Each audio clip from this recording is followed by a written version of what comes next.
আসসালামু আলাইকুম প্রিয় নবম দশম শ্রেণীর মানবিক বিভাগের শিক্ষার্থী বন্ধুরা, তোমাদের জন্য বাংলাদেশের ইতিহাস ও বিশ্ব সভ্যতা বইয়ের গুরুত্বপূর্ণ 6টি প্রশ্নের উত্তর নিয়ে আলোচনা করব। এখন চলে আছি মূল পড়ায়, আমরা নোট করতেছি, তো সেই নোটের পড়াটা সবার সঙ্গে শেয়ার করতেছি।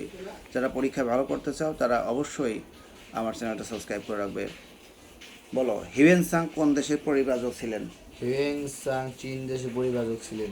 রাইট, হিউয়েন সাং চীন দেশের পরিব্রাজক ছিলেন। 2 নম্বর প্রশ্ন, কোন রাজা রোম নগরী প্রতিষ্ঠা করেন? লাতিন রাজা রোমিওলাস রোম নগরে প্রতিষ্ঠা করেন।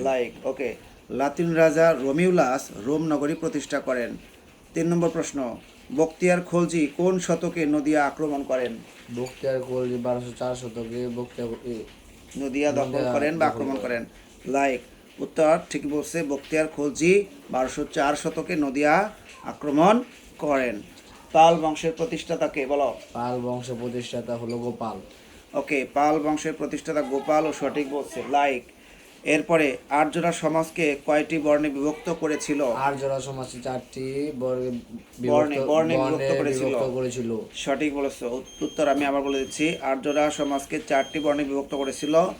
1 ব্রাহ্মণ, 2 ক্ষত্রিয়, 3 বৈশ্য, 4 শূদ্র। ঠিক আছে, এবার আমাদের প্রশ্ন, কখন থেকে বাংলায় মুদ্রার প্রচলন আরম্ভ হয়? খ্রিস্টপূর্ব চতুর্থ শতকের পূর্বে পূর্বে বা 6ষ্ঠ শতকের দিকে ষষ্ঠ শতকের দিকে বাংলায় বাংলায় মুদ্রার প্রচলন আরম্ভ হয়। হয়।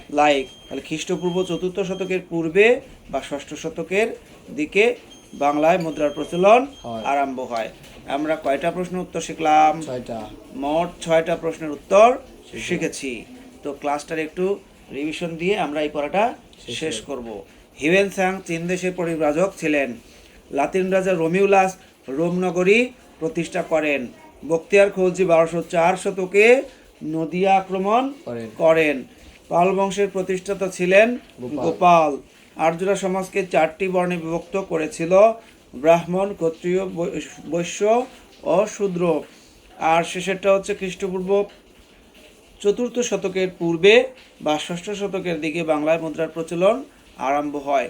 তো আমরা কিন্তু এইভাবে নোট করব আর পড়ব, ঠিক আছে? তাহলে আমাদের জন্য অবশ্যই ভালো হবে। আমরা কি প্রত্যেকটা সাবজেক্টের জন্য মানবিক বিভাগের প্রিয় শিক্ষার্থী ময়েন, তো ওকে পড়াইতেছি, সমস্ত সাবজেক্টের জন্য আমরা একটা করে খাতা বানাচ্ছি, তাই না? তো আমাদের 12টার মতো খাতা কেনা হয়েছে, সবগুলো খাতায় আমরা নোট করব। তো নোটের কাজটা আমি নিজেই করতেছি। এই যে খাতা, সবগুলো খাতায় অনেক সুন্দর করে আমরা সাবজেক্ট ভিত্তিক কাজটা করতেছি। তো যাই হোক, যাদের আমাদের কাজ ভালো লাগে অবশ্যই আমাদের সঙ্গে যুক্ত থাকবে। আল্লাহ হাফেজ।